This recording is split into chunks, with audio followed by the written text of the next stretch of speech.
जम्मू कश्मीर चुनाव के मद्देनजर उत्तर प्रदेश के मुख्यमंत्री योगी आदित्यनाथ रामगढ़ में चुनावी जनसभा करने पहुंचे थे। यहां पर उन्होंने कहा कि यहां शांतिपूर्ण चुनावों के जरिए बीजेपी की सत्ता में वापसी के बाद पाकिस्तान के कब्जे वाला कश्मीर भी जम्मू कश्मीर का हिस्सा बनने जा रहा है और ये पाकिस्तान में हलचल है। वो अपने लोकतंत्र को बचाने के लिए संघर्ष कर रहे हैं, अपने लोकतंत्र को बचाने के लिए कड़ी लड़ाई भी लड़ रहे हैं। आगे उन्होंने कहा कि पाकिस्तान अपने लोकतंत्र की रक्षा करने में फेल रहा है। पाकिस्तान में आटा अब 500 रुपए प्रति किलोग्राम है, जबकि पीएम नरेंद्र मोदी 80 करोड़ भारतीयों को मुफ्त में राशन और 5 लाख रुपए तक की मुफ्त स्वास्थ्य सेवा प्रदान करते हैं। पाकिस्तान डूब रहा है लेकिन भारत आगे बढ़ रहा है। पाकिस्तान एक डूबता जहाज है। सीएम योगी ने आगे कहा कि एक तरफ भारत है और दूसरी तरफ पाकिस्तान। वहाँ खाने की कमी है, स्वाभाविक है। भिखारी पाकिस्तान आज खुद को संभाल नहीं पा रहा है। पाकिस्तान के कब्जे वाला कश्मीर उससे अलग होने की आवाज उठा रहा है और कह रहा है कि हमें भी जम्मू कश्मीर के चुनाव में हिस्सा लेने का हक था। आपको चुनाव के जरिए अच्छा संदेश देना होगा। वहीं जम्मू कश्मीर के रामनगर विधानसभा क्षेत्र की जनता सुरक्षा, सुशासन और विकास का कमल खिलाने को तैयार है।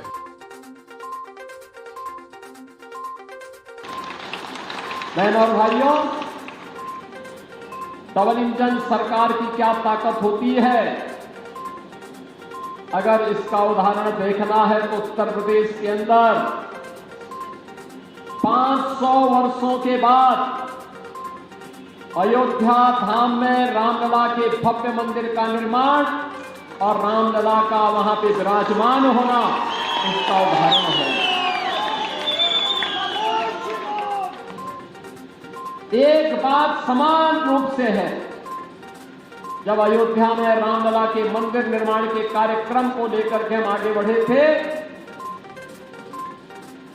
तब जो लोग इसमें बाधक थे, जिनकी चर्चा मैं करने वाला हूं अभी कुछ देर बाद, ये लोग कहते थे कि अगर राम मंदिर के पक्ष में फैसला हुआ और राम मंदिर का निर्माण हुआ तो खून की नदियां बहेंगी।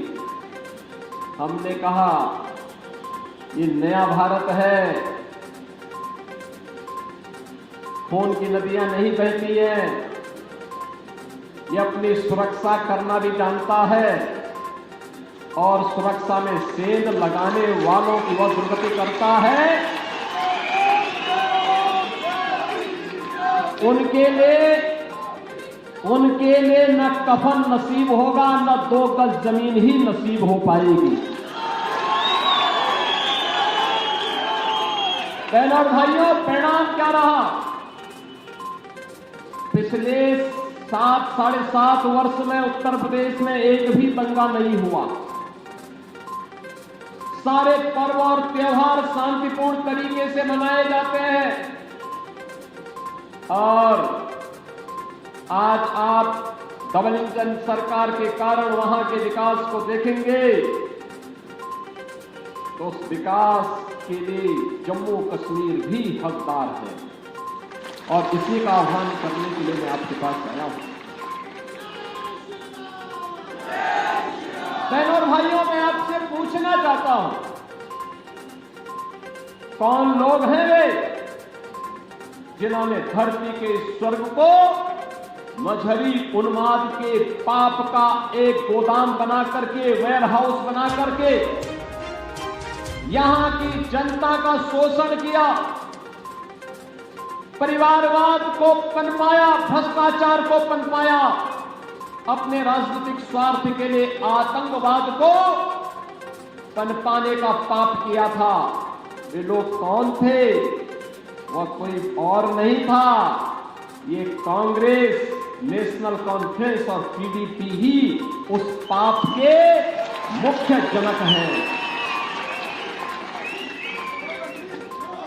याद करिए जो बात ये लोग अयोध्या के बारे में कह रहे थे, यही बात इन्होंने जम्मू कश्मीर यानी जम्मू कश्मीर से धारा 370 के हटने के पहले भी कहा था।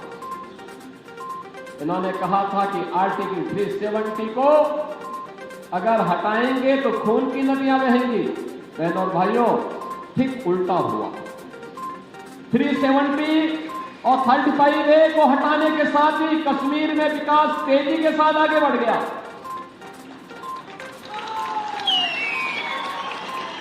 तेजिस स्टेट से आज एक टूरिज्म डेस्टिनेशन का बेहतरीन स्टेट बन गया है। आज यहां हाईवे बन रहे हैं, आज यहां पर IIT, IIM, एम्स जैसे संस्थान स्थापित हो रहे हैं। आज यहां पे देश का सबसे बड़ा और सबसे ऊंचा ब्रिज जम्मू कश्मीर के अंदर बन रहा है और यहां पे टनल बन करके दूरी को कम से कम करने के कार्य हो रहे हैं। आज यहां के नौजवानों के हाथों में रोजगार है। कांग्रेस, नेशनल कॉन्फ्रेंस और PDP ने यहां के नौजवानों के हाथों में टैबलेट नहीं दिया, तमंचा पकड़ाया था, तमंचा पकड़वाने का काम कराया था।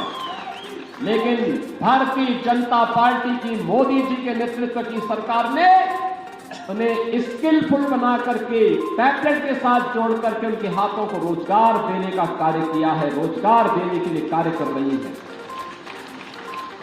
बहनों और भाइयों, मैं आज इसीलिए आपके पास आया हूं आपसे कहने के लिए, जम्मू कश्मीर विधानसभा का चुनाव इन्हीं बातों को लेकर के चल रहा है। जो लोग कहते हैं कि हमारी सरकार अगर आती है तो 370 हम फिर से वापस लाएंगे, यानी 370 को वापस लाने का मतलब आतंकवाद के पुराने दौर को, परिवारवाद के और भ्रष्टाचार के पुराने दौर को जम्मू कश्मीर पर फिर थोपने का एक कुत्सित प्रयास। ये लोग वही लोग हैं जिनको शांति नहीं चाहिए, जिनको सौहार्द नहीं चाहिए, जिनको विकास नहीं चाहिए, जिनको केवल सत्ता चाहिए, सत्ता चाहिए। और सत्ता प्राप्त होने के बाद इनका व्यवहार क्या होता है, ये किसी से छुपा हुआ नहीं है। आपने देखा होगा जब ये सत्ता में थे, चाहे वह कांग्रेस की सरकार रही हो, चाहे वह नेशनल कॉन्फ्रेंस की सरकार रही हो, चाहे वह PDP की सरकार रही हो, जब भी उन्हें जम्मू कश्मीर में शासन करने का अवसर प्राप्त हुआ, इन्होंने आतंकवाद को पनपाया, यहां के संसाधनों पर लूट खसोट की। वर्ष में 12 महीने होते थे, 8 महीने ये यूरोप और इंग्लैंड में व्यतीत करते थे और बाकी 4 महीने, 3 महीने दिल्ली में। आप बताओ, एक महीने में जम्मू कश्मीर जैसा राज्य कैसे संचालित होता? क्या नहीं खेला जम्मू कश्मीर के मेरे बहनों और भाइयों ने। उन्होंने विभाजन की त्रासदी को झेला, उन्होंने आतंकवाद को झेला, उन्होंने पलायन को झेला, उन्होंने उपेक्षा को झेला और फिर अंततः देवयोग से, भारत के सौभाग्य से प्रधानमंत्री मोदी जी का यशस्वी और नेतृत्व आज देश को प्राप्त हुआ। परिणाम हमारे सामने है। जो सपना 1952-53 में डॉक्टर श्यामा प्रसाद मुखर्जी ने देखा था, याद करिए, ये धारा 370 आर्टिकल 370 एक कांग्रेस के पापों की जड़ है। इस 370 को हटाने के लिए डॉक्टर श्यामा प्रसाद मुखर्जी ने अपना बलिदान दिया था और उस समय उन्होंने एक नारा दिया था, एक देश में 2 प्रधान, 2 विधान, 2 निशान नहीं चलेंगे, नहीं चलेंगे। इसके लिए उन्होंने अपना बलिदान दिया था। बलिदान की एक बड़ी परंपरा, लंबी परंपरा जम्मू कश्मीर के अंदर है। बहनों और भाइयों, भारतीय जनता पार्टी और भारतीय जनसंघ का एक एक कार्यकर्ता नारा लगाता था, जहां हुए बलिदान मुखर्जी वह कश्मीर हमारा है, जहां हुए बलिदान मुखर्जी वह कश्मीर हमारा है। और बहनों और भाइयों, 370 के हटते ही कश्मीर विकास की मुख्य धारा के साथ फिर से जुड़कर के तेजी के साथ आगे बढ़ गया। आज यहां टेररिज्म नहीं, आज टूरिस्ट आ रहा है। आज यहां पर सामूहिक नरसंहार नहीं, आज यहां G20 के समिट हो रहे हैं। G20 के अंतर्राष्ट्रीय सम्मेलन आज आपके जम्मू कश्मीर के अंदर हो रहे हैं।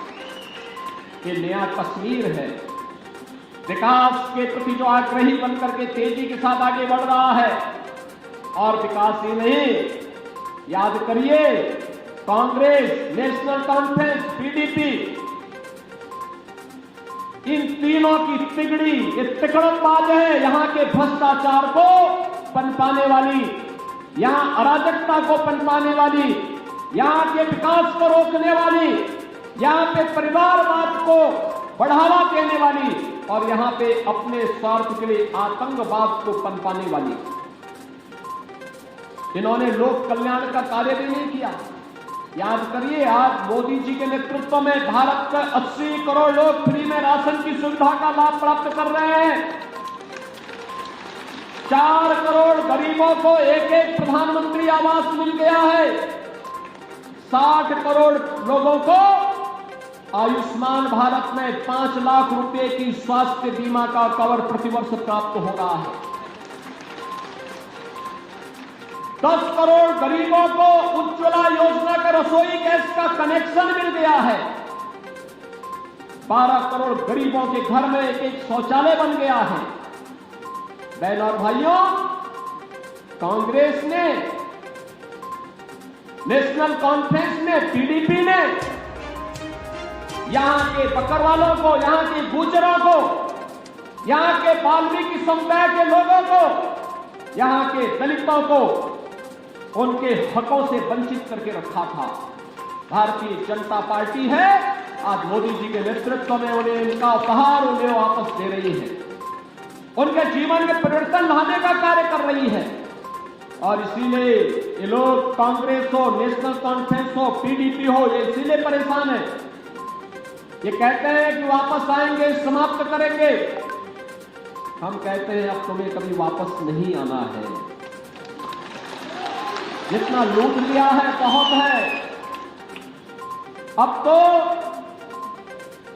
जनता जनार्दन इन तीनों की तिकड़मबाजी, तिगड़ी को विदा करने के लिए संकल्प ले चुकी है। और उस संकल्प के साथ जोड़ने के लिए ही, बहनों और भाइयों, आज मैं आपके पास आया हूं, आप सबसे कहने के लिए। कांग्रेस नारा देती है, कहती हाथ बदलेंगे हालात। हाथ ने तो यहां के हालात को बदहाल किए हैं। और इसलिए अब कांग्रेस हो या एनसीपी या एनसी या पीडीपी, इनके लिए अब कोई जगह यहां नहीं होना चाहिए।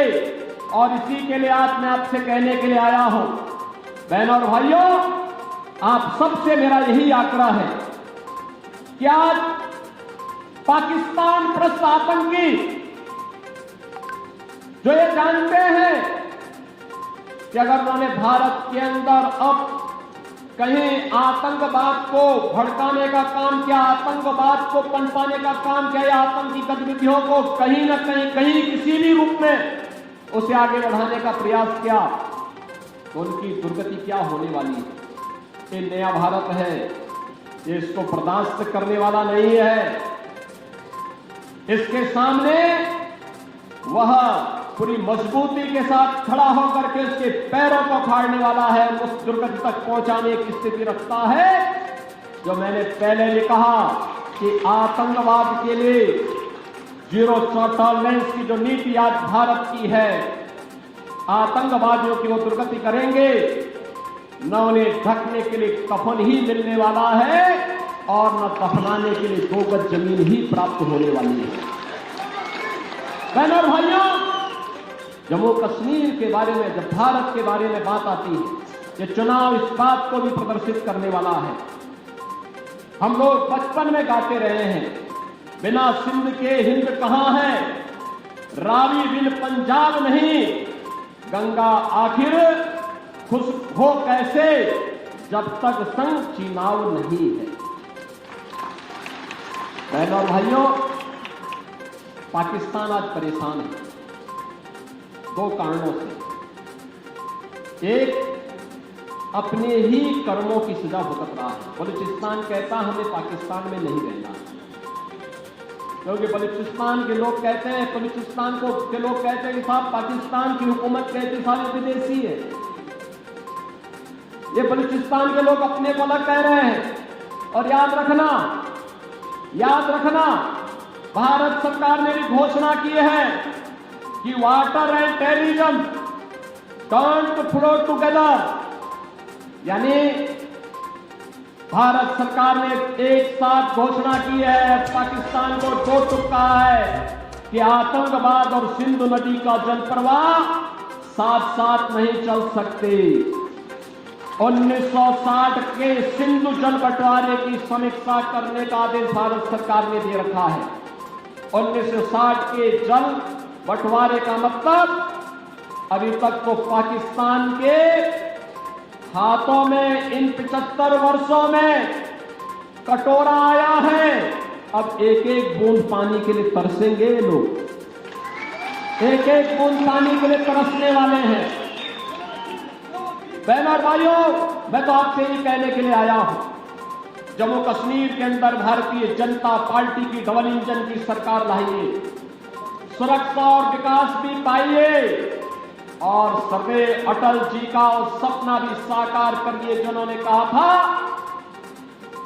कि हमें खंडित भारत नहीं अखंड भारत चाहिए, अखंड भारत का सपना साकार करना है। याद रखना, पाक अधिकृत कश्मीर तैयार बैठा है। वह भी कहता है कि हमें अब पाकिस्तानी हुकूमत के साथ नहीं रहना है, यहां भूखों मरने से अच्छा है कि हम जम्मू कश्मीर और भारत का हिस्सा बनेंगे और अखंड भारत के सपने को साकार बनने में सहभागी बनेंगे। और बहनों भाइयों, ये जम्मू कश्मीर विधानसभा का चुनाव सीट इसलिए हमारे लिए महत्वपूर्ण है। मेरी आप सबसे अपील है, भारतीय जनता पार्टी ने अपने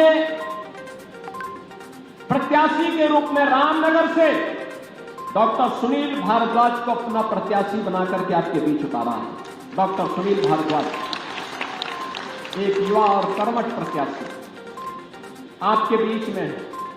ये रामनगर है, स्वाभाविक रूप से राजा राम के नाम पर और अयोध्या की स्मृतियों को भी आपके साथ जोड़ने के लिए रामनगर की स्मृति आपके साथ रहेगी।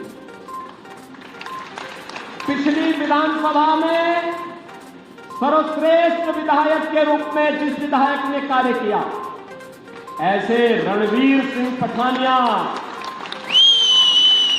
ये उधमपुर ईस्ट के प्रत्याशी हैं, उधमपुर ईस्ट के प्रत्याशी के रूप में आपके बीच में है। और सुश्री सगुन परिहार, एक शहीद परिवार की बेटी। तीन लोगों ने, जिसमें से दो आज चुनाव बाकी हैं, लेकिन तीसरी बेटी भी इसलिए आई है कहने के लिए कि हमारे परिवार ने बलिदान इसलिए दिया है, हमारा परिवार बलिदान इसलिए दिया है जिससे जम्मू कश्मीर अखंड भारत के निर्माण में अपना योगदान दे सके। उनके पिता ने, उनके चाचा ने अपना बलिदान इसलिए दिया। इन तीनों प्रत्याशियों के लिए आज यहां पर जो चुनाव 1 अक्टूबर को है, जिसमें डॉक्टर सुनील भारद्वाज और रणवीर सिंह पठानिया, इन दोनों प्रत्याशियों के लिए कमल चुनाव चिन्ह पर आप सबसे विकास, सुरक्षा और सुशासन के लिए भारी बहुमत से भारतीय जनता पार्टी को विजयी बनाने के लिए आप सबसे करने के लिए आपके बीच आया हो। आप सबका आशीर्वाद इन प्रत्याशियों को प्राप्त होगा। दोनों हाथ ला करके मुझे आश्वस्त करो, आपकी आवाज उत्तर प्रदेश का अयोध्या धाम तक पहुंचनी चाहिए। दोनों हाथ ला करके बताइए, देंगे तो मेरे साथ बोलेंगे, भारत माता की।